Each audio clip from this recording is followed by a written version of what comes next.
स्वागत है एक बार आपके अपने YouTube चैनल टारगेट सेमेस्टर में। आज हम लोग बात करने वाले हैं पॉलिटिकल साइंस के यूनिट 3 के लेक्चर नंबर 2 के बारे में। लेक्चर नंबर 2 चूँकि हम लोग 20 क्वेश्चन तक कवर कर चुके हैं। 20 क्वेश्चन से आगे हम लोग 40 क्वेश्चन आज कवर करेंगे। आज के जो सेशन है आज का, इसमें 20 क्वेश्चन होने वाले हैं, ठीक है।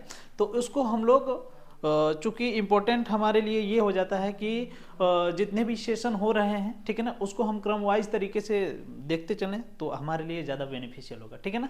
तो चलिए देर न करते हुए हम लोग स्टार्ट करेंगे। इससे पहले मैं आपको एक इन्फॉर्मेशन दे दूं कि यदि आप इसका PDF प्राप्त करना चाहते हैं तो आपको टारगेट गुरुकुल ऐप को डाउनलोड करना पड़ेगा, वहाँ पर आपको PDF प्रोवाइड करा दी जाएगी, ठीक है। तो चलिए देर न करते हुए हम लोग पहुँचेंगे अपने टॉपिक पे, ठीक है ना। देखते हैं जो हमारा टॉपिक है उसमें कौन कौन से क्वेश्चन हमारे लिए बहुत ही इंपॉर्टेंट है, जो कि एग्जाम की दृष्टिकोण से इंपॉर्टेंट है। चलिए स्टार्ट करते हैं। तो आज का जो हमारा पहला क्वेश्चन है, देखिए क्वेश्चन नंबर 21 है और यहाँ पे कह रहा है आधुनिक राज्य हैं।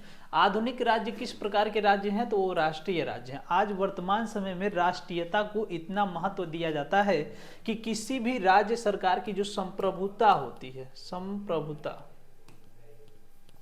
ठीक है ना, ये संप्रभुता किसी भी राज्य के, ये किसी भी राज्य में किसी बाहरी शक्ति से हस्तक्षेप करने को मना करता है, ठीक है ना। और यही संप्रभुता किसी भी राज्य को राष्ट्रीय राज्य बनाने में अहम भूमिका निभाता है, ठीक है ना। तो आज वर्तमान समय में जितने भी राज्य हैं, आधुनिक समय में जितने भी राज्य हैं, आधुनिक राज्य, वो सब के सब क्या है? राष्ट्रीय राज्य हैं। उनका अपना राष्ट्रीय स्तर पर महत्व है, ठीक है ना। तो आपका सही आंसर हो जाएगा आधुनिक राज्य जो है वो क्या है? राष्ट्रीय राज्य है, ठीक है ना। तो आपका ये क्वेश्चन क्लियर है, आपका सही आंसर हो जाएगा वो राष्ट्रीय राज्य होगा, ठीक है ना। चलिए पहला क्वेश्चन आपका हो गया। नेक्स्ट क्वेश्चन देखते हैं। कह रहा है क्वेश्चंस कि किसी निश्चित भूभाग पर राजनीतिक तौर पर संगठित जनसम को राज्य कहते हैं। ध्यान दीजिए कि किसी निश्चित भूभाग पर कह रहा है। किसी निश्चित भूभाग का क्या मतलब होता है? किसी निश्चित भूभाग का मतलब यही होता है कि एक, जैसे इसके पहले जब हमने राज्य की परिभाषा बताई थी, तो राज्य की परिभाषा में हमने आपको बताया था कि राज्य के कुछ मुख्य तत्व होते हैं। जैसे राज्य हो गया, ठीक है ना, और राज्य के 4 मुख्य तत्व होते हैं। कौन कौन से होते हैं वो? पहली बात जो होती है वो जनसंख्या होनी चाहिए, ठीक है ना, जनसंख्या। और दूसरा जो है भूभाग होना चाहिए, भूभाग मतलब जमीन होनी चाहिए। और तीसरा जो होता है आपका संप्रभुता होनी चाहिए। क्या होनी चाहिए? संप्रभुता। और चौथे नंबर पे आपका आ जाता है, वो हो जाएगा आपका एक सरकार होनी चाहिए। क्या होनी चाहिए? एक सरकार, ठीक है ना। तो जो ये सभी के सभी तत्व होने चाहिए, ठीक है ना। तो यहाँ पे जो क्वेश्चन है आपका कह रहा है किसी निश्चित भूभाग पर, यानी कि किसी निश्चित भूभाग पर राजनीतिक तौर पर संगठित जनसम को, यानी कि जितने भी जनता, जो वहां पे जनता उपलब्ध है, जो जनसंख्या उपलब्ध है, ठीक है ना, को राज्य कहते हैं, ठीक है ना। देखिए कितना इस राज्य के जो चारों तत्व हैं, इस चारों तत्व से कितना इसका सिमिलरिटी हो रहा है कि किसी निश्चित भूभाग पर राजनीतिक तौर पर संगठित जनसम को राज्य कहते हैं। ये कथन किसने कहा है? ये ब्लंसली ने कहा है, ठीक है ना। ब्लंसली ने क्या कहा है कि किसी निश्चित भूभाग पर राजनीतिक तौर पर संगठित जितने भी जन होंगे, जनसंख्या जो भी होगी, उसी को हम लोग क्या कहेंगे? राज्य कहेंगे। हालांकि इसका सही आंसर ऑप्शन नंबर 4 हो जाएगा और ये ऑप्शन नंबर 4 आपका सही आंसर है, ठीक है ना। और जो राज्य के तत्व हैं इनसे इसका सिमिलरिटी भी होता है। इस तरीके से आप इसका सही आंसर का पता लगा सकते हैं, ठीक है ना। तो ये भी आपके लिए क्वेश्चन बहुत ही इंपॉर्टेंट है, ठीक है, इंपॉर्टेंट है, वेरी वेरी इंपॉर्टेंट क्वेश्चन है। और इसका जो सही आंसर हो जाएगा ब्लंसली महोदय का है ये कथन, ठीक है ना। इन्होंने कहा है कि किसी निश्चित भूभाग पर राजनीतिक तौर पर जो जनसंख्या होगी वही राज्य कहलाएगी, ठीक है ना। चलिए बढ़ते हैं नेक्स्ट क्वेश्चन की तरफ। नेक्स्ट क्वेश्चन आपका क्या है? नेक्स्ट क्वेश्चन कह रहा है कि राज्य का उद्देश्य व्यवस्था एवं संपत्ति का अधिकार करना है। राज्य का उद्देश्य व्यवस्था एवं संपत्ति का अधिकार करना है। यह कथन निम्न में से किसका है? सबसे पहले हम लोग क्वेश्चंस का मीन्स समझ लेते हैं। देखिए क्वेश्चन जो है कह रहा है कि राज्य का उद्देश्य व्यवस्था एवं संपत्ति का अधिकार करना है। इसके पहले हमने एक राज्य के बारे में पढ़ा था, कल्याणकारी राज्य, कल्याणकारी राज्य, देखिए जो कल्याणकारी राज्य होता है वो नागरिकों के, जो नागरिक वो उसमें उत्पन्न होते हैं, जो उसके राज्य में नागरिक रहते हैं, उनके लिए बहुत सारे वर्ग करता है।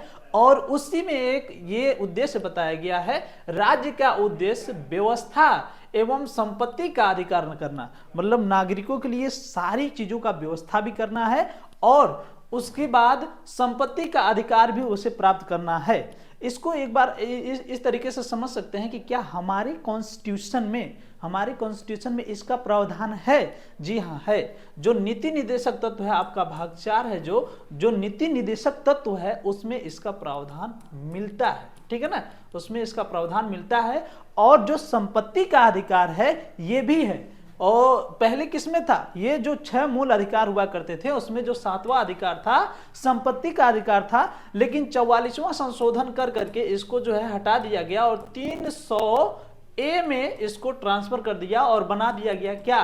कानूनी अधिकार बना दिया गया। क्या बना दिया गया? कानूनी अधिकार, ठीक है ना। तो वर्तमान समय में जो हमारे पास 7 मूल अधिकार हुआ करते थे और वर्तमान समय में हमारे पास कितने अधिकार हैं? केवल और केवल 6 मूल अधिकार हैं, ठीक है ना। और उसमें से जो संपत्ति का अधिकार था वो हो गया क्या? कानूनी अधिकार, ठीक है ना। क्या हो गया?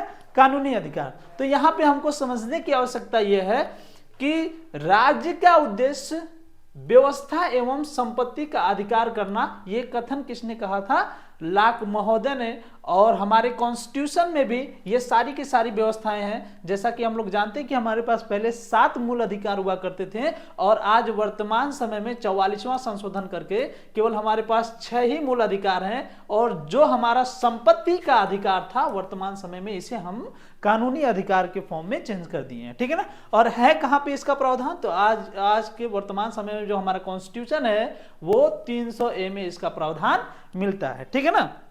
तो जो लॉ यहाँ पे जो लॉक महोदय है वो कहते हैं कि राज्य का जो उद्देश्य है वो व्यवस्था और संपत्ति का अधिकार करना है, ठीक है ना। कौन? लॉक। तो हमारा सही आंसर जो हो जाएगा वो क्या हो जाएगा? लॉक हो जाएगा, ठीक है ना। चलिए बढ़ते हैं नेक्स्ट क्वेश्चंस की तरफ।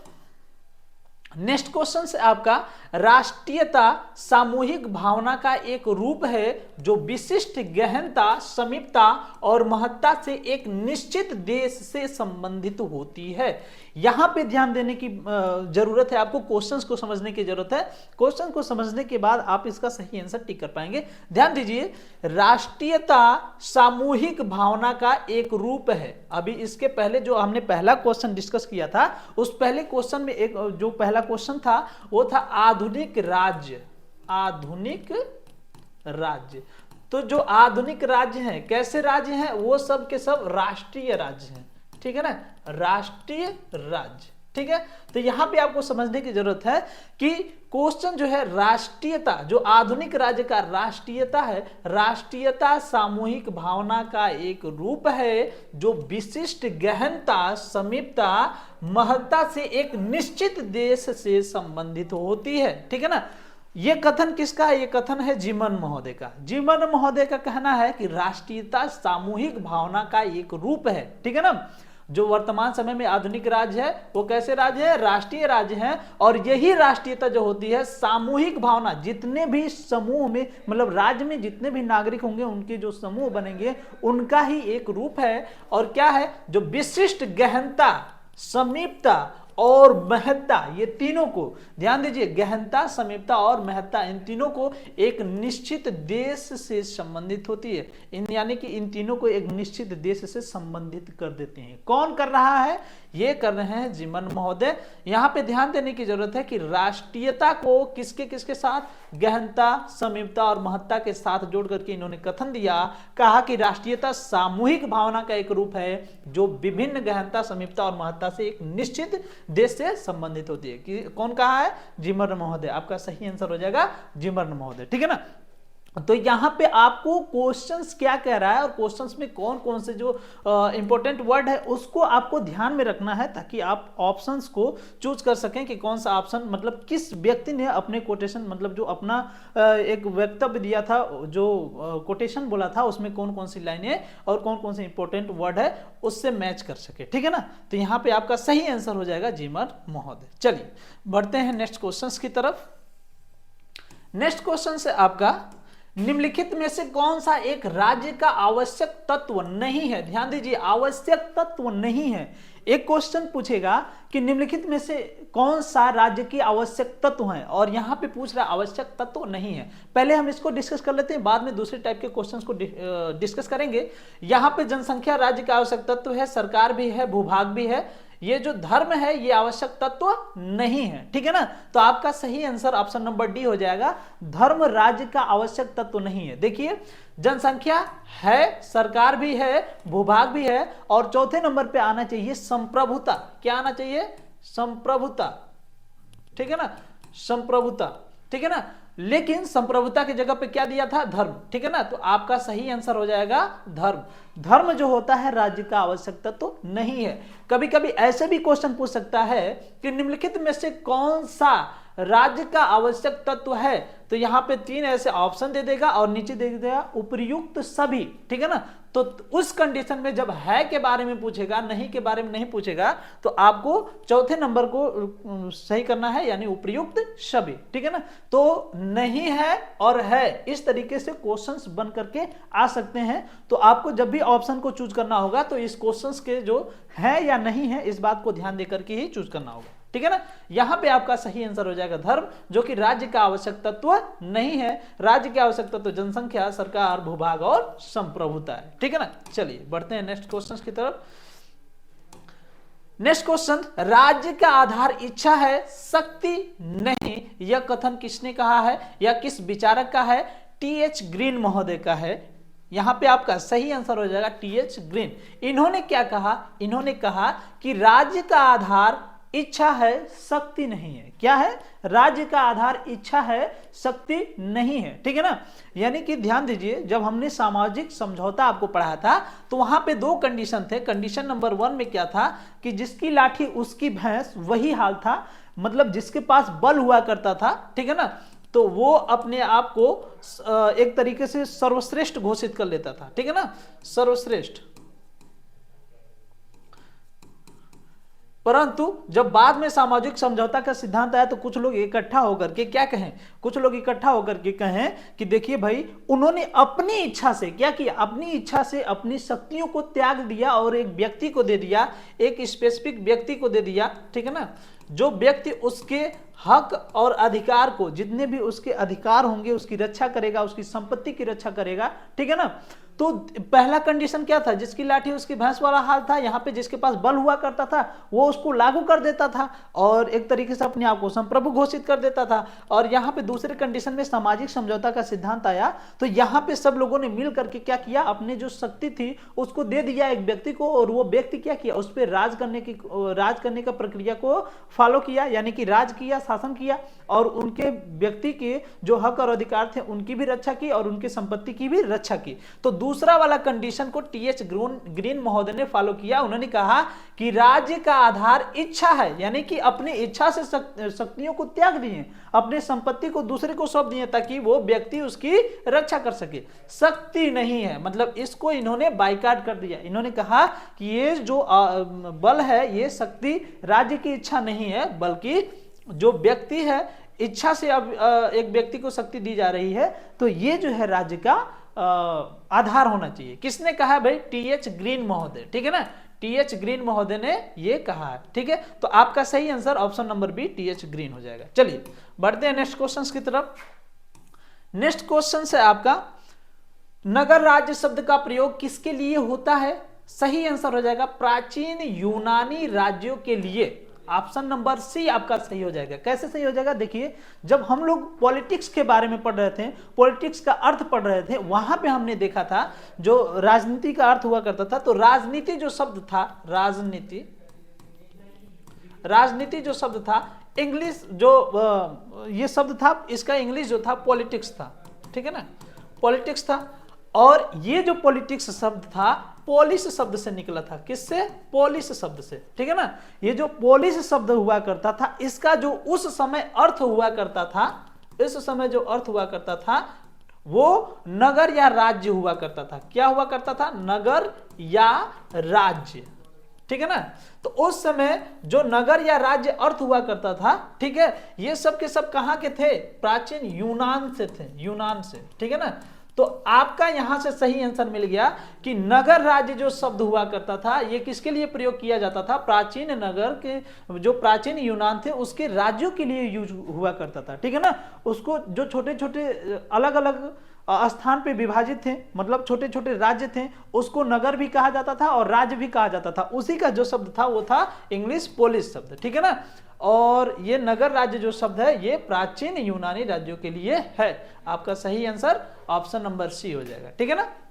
तो ये पूरा कॉन्सेप्ट आपको याद रखना पड़ेगा। किसी भी एक ऑब्जेक्टिव क्वेश्चन को सॉल्व करने के लिए आप अगर कॉन्सेप्ट को याद रख करके चलते हैं तो आपके लिए ज्यादा बेनिफिशियल होगा, ठीक है ना।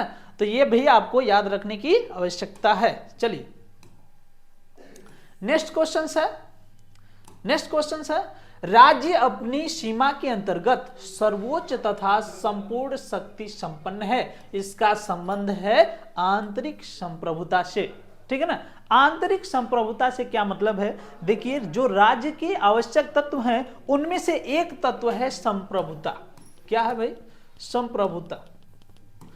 जो ये संप्रभुता है ये क्या कहती है, ये कहती है कि देखिए किसी भी बाहरी शक्ति का कोई भी बनाया गया नियम कानून हमारे ऊपर लागू नहीं होगा, लेकिन जो ये संप्रभुता जो होती है इसी के द्वारा जो सरकार होती है वो बनाती है नियम कानून, ठीक है ना, नियम कानून बनाती है और राज्य के आंतरिक भाग में, राज्य के आंतरिक भाग में लागू करती है, आंतरिक भाग में, ठीक है ना। तो यहां पे आपको ध्यान देने की आवश्यकता है कि किसी भी राज्य के द्वारा बनाया गया जो नियम कानून होता है वो सिर्फ और सिर्फ एक स्पेसिफिक एरिया जहां तक राज्य का भूभाग होगा वहीं तक लागू होगा, उससे बाहर लागू नहीं होगा। तो यहां पे आप समझेंगे कि जो राज्य है इसके आंतरिक भाग पर जितने भी नियम कानून बनाए गए हैं वो लागू होगा, और नियम कानून बनाने के लिए बन तो गया और उसको जो लागू किया जाता है किसके द्वारा लागू किया जाता है, संप्रभुता के द्वारा लागू किया जाएगा। क्योंकि अगर सरकार है, सरकार के पास संप्रभुता नहीं है तो उसके पास वो किसी भी प्रकार से अपने राज्य में कोई भी कार्य नहीं कर सकती है, कोई भी नियम कानून नहीं बना सकती है, ठीक है ना। तो ये पावर एक प्रकार की कह सकते हैं हम लोग पावर है, शक्ति है, इस पे किसी भी बाहरी या फिर इससे उच्च कोई शक्ति नहीं होती है, ठीक है ना। तो यहां पे राज्य अपनी सीमा के अंतर्गत सर्वोच्च तथा संपूर्ण शक्ति संपन्न है, यानी अपनी सीमा के अंतर्गत अगर कोई भी कानून बना सकता है तो आंतरिक संप्रभुता के द्वारा बना सकता है। आपका सही आंसर ऑप्शन नंबर ए आंतरिक संप्रभुता हो जाएगा। एक बार फिर से क्वेश्चन देख लीजिए, राज्य अपनी सीमा के अंतर्गत सर्वोच्च तथा संपूर्ण शक्ति संपन्न है आंतरिक संप्रभुता से, यानी कि इसी के द्वारा वो अपने आंतरिक भाग में कोई भी नियम कानून लॉ बना सकता है। चलिए बढ़ते हैं नेक्स्ट क्वेश्चन की तरफ। नेक्स्ट क्वेश्चन से आपका, निम्नलिखित में से किसने राज्य को एक निश्चित भूभाग के राजनीतिक दृष्टि से संगठित लोग के रूप में परिभाषित किया है। ब्लंसली महोदय हैं, ठीक है ना। इसके पहले इस क्वेश्चन की ऑलरेडी चर्चा हो चुकी है कि एक निश्चित भूभाग के राजनीतिक दृष्टि से संगठित लोग, ठीक है ना, राजनीतिक दृष्टि से संगठित लोग जो हैं उन्हीं को जो है क्या करते हैं, राज्य को परिभाषित करते हैं, ठीक है ना, राज्य को परिभाषित करते हैं एक निश्चित भूभाग पर। तो ऑलरेडी हमने इस क्वेश्चन की चर्चा एक्सप्लेनेशन के साथ कर दी है पहले ही, तो इसका सही आंसर ब्लंसली महोदय हो जाएंगे। इसको भी आपको याद रखने की आवश्यकता है। चलिए बढ़ते हैं नेक्स्ट क्वेश्चन की तरफ। नेक्स्ट क्वेश्चन है आपका, निम्नलिखित में से राज्य के सावयवी सिद्धांत का प्रथम प्रतिपादक कौन है। आपका सही आंसर हो जाएंगे हर्बर्ट स्पेंसर। हर्बर्ट स्पेंसर जो है सावयवी सिद्धांत के प्रतिपादक हैं। अगर कहेंगे सामाजिक समझौता सिद्धांत का प्रतिपादक, सामाजिक समझौता जो सामाजिक समझौता सिद्धांत है इसके जो प्रतिपादक थे 3 लोग थे, लॉक, हॉब्स और रूसो, ठीक है ना, रूसो। इन्होंने प्राकृतिक अवस्था में अपने सामाजिक समझौता सिद्धांत को प्रदान किया था। जनरली जो रूसो महोदय थे ये सामाजिक जो सामान्य इच्छा का सिद्धांत है, सामान्य इच्छा का सिद्धांत है, उसको इन्होंने प्रतिपादित किया था। ठीक है ना, तो ये भी क्वेश्चंस आपको याद रखने की आवश्यकता है। और जो सावयवी सिद्धांत है, हर्बर्ट स्पेंसर ने पहली बार प्रतिपादित किया था। तो सावयवी सिद्धांत के प्रतिपादक हर्बर्ट स्पेंसर हो जाएंगे। आपका ऑप्शन नंबर सी सही हो जाएगा। चलिए नेक्स्ट क्वेश्चन देख लेते हैं। नेक्स्ट क्वेश्चन है आपका, निम्नलिखित में से किसने कहा राज्य पृथ्वी पर ईश्वर का अवतरण है? यानी कि राज्य को ही ईश्वर बना दिया। किसने बनाया भाई? हीगल महोदय। हीगल महोदय कहते हैं कि राज्य का महत्व इतना है कि राज्य पृथ्वी पर क्या है? ईश्वर के अवतरण है। ईश्वर का अवतरण है। ईश्वर का अवतरण से क्या मतलब है? यानी कि ईश्वर के रूप में राज्य हमें प्रदान हुआ है। ठीक है ना, ये किसका कथन है? हीगल महोदय का। यानी कि अब इसको इस तरीके से आप याद रख सकते हैं कि किस व्यक्ति ने राज्य को ईश्वर बना दिया या फिर ईश्वर कहा है। तो किसने कहा है? हीगल महोदय ने कहा है। इस तरीके से आप इस क्वेश्चन को याद रख सकते हैं। सबसे अलग कोटेशन है, सबसे मतलब अब तक ऐसा कोटेशन हमने नहीं देखा है। ठीक है ना, तो यह भी आपको याद रखने की आवश्यकता है कि राज्य पृथ्वी पर ईश्वर का अवतरण है। किसने कहा है? हीगल महोदय। आपका सी ऑप्शन सही हो जाएगा। चलिए बढ़ते हैं नेक्स्ट क्वेश्चन की तरफ।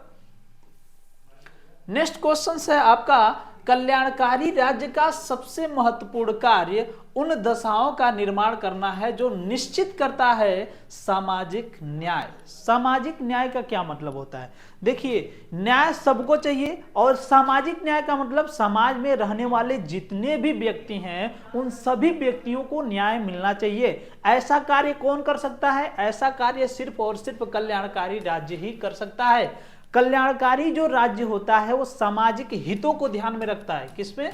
सामाजिक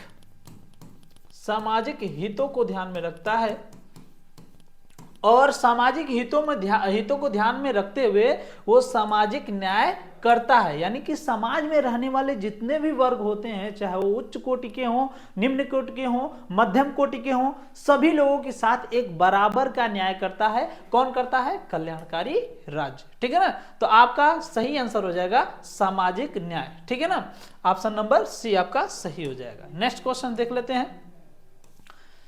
नेक्स्ट क्वेश्चन से आपका, राज्य का अस्तित्व जीवन के लिए है और इसकी निरंतरता सदजीवन के लिए है। किसका कथन है? अरस्तु महोदय का कथन है। अरस्तु महोदय को राजनीति का जनक भी माना जाता है।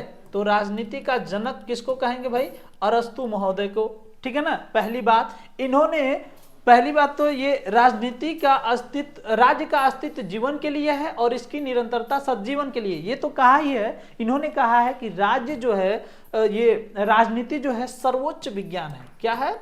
सर्वोच्च विज्ञान है। ठीक है ना, ये भी आपको याद रखने की आवश्यकता है। ठीक है ना, क्योंकि ये भी कोटेशन किसका है? अरस्तु महोदय का ही है। ठीक है ना, तो ये सब के सब कोटेशंस आपको याद रखने की आवश्यकता है जो कि अरस्तु महोदय के द्वारा दिया गया है। और यही कारण है कि अरस्तु को राज्य का जो राजनीति विज्ञान है इसका जनक भी माना जाता है। एक क्वेश्चन और पूछता है कि आधुनिक राजनीति के जनक कौन है? आधुनिक जो राजनीति विज्ञान है इसके जो जनक हैं वो है मैकियावेली। कौन है? मैकियावेली।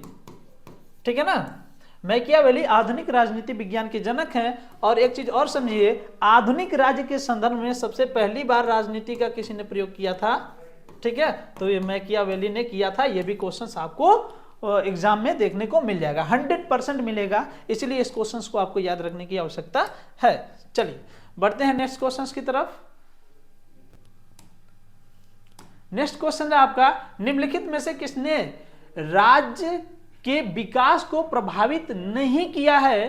तो देखिए, राजनीतिक जो दल है ये आपके राज्य के विकास को किसी भी प्रकार से प्रभावित नहीं करेगा। राजनीतिक चेतना राज्य के विकास को प्रभावित करता है, रक्त संबंध प्रभावित करता है और जो धर्म है ये भी राजनीति को प्रभावित करता है। जो आपका राजनीतिक दल है ये राज्य को किसी भी प्रकार से प्रभावित नहीं करता, बल्कि राज्य में अपने सरकार को बनाता है। सरकार को बनाने के पश्चात वो राज्य में शासन प्रशासन का कार्य भी करता है। ठीक है ना, तो आपका सही आंसर हो जाएगा राजनीतिक दल। चलिए नेक्स्ट क्वेश्चन हम लोग देख लेते हैं। आपका नेक्स्ट क्वेश्चन है, निम्नलिखित में से कौन एक राज्य की उत्पत्ति के विकासवादी सिद्धांत का समर्थक है? तो विकासवादी सिद्धांत के जो समर्थक हो जाएंगे वो हो जाएंगे लास्की महोदय। इसके पहले हम लोगों ने देखा था सामाजिक सिद्धांत, सामाजिक सिद्धांत, ठीक है, और दूसरा हमने देखा था सावयवी सिद्धांत, सावयवी सिद्धांत, ठीक है ना। और यहां पे क्या है आपका, यहां पे है आपका विकासवादी सिद्धांत। तो विकासवादी सिद्धांत जो दिया है ये लास्की महोदय के द्वारा दिया गया है, और सामाजिक सिद्धांत में हाफ्स लॉ रूसो है, ठीक है ना। यह आपका सही आंसर हो जाएगा, ठीक है ना। डन कर रहे हैं,